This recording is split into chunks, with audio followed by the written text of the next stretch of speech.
பிரச்சாரத்துக்கு வந்திருக்கார். இது தேர்தல் பிரச்சாரமா இல்ல வெற்றி விழாவான்னு தெரியல.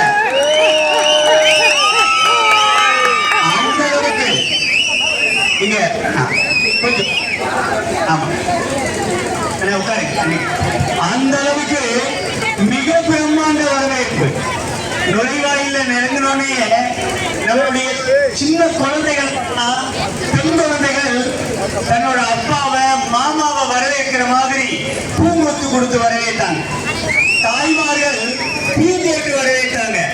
எல்லா பெரியவங்க எல்லாம் இவ்வளவு பெரிய வரவேற்பு. ஐராவதனூர்ல பெட்டியை ஓபன் பண்ணா எல்லா ஓட்டுமே வெற்றிக்கு தான் விழுக போகுது.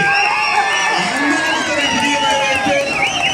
திருப்பரங்குன்றம் சட்டமன்ற தொகுதியில பிறந்து வளர்ந்து இந்த தொகுதியிலேயே வாழ்ந்து கொண்டிருக்கிற அனைத்து இந்திய அண்ணா திராவிட முன்னேற்ற கழகத்தினுடைய மாவட்ட செயலாளர் இந்த தொகுதி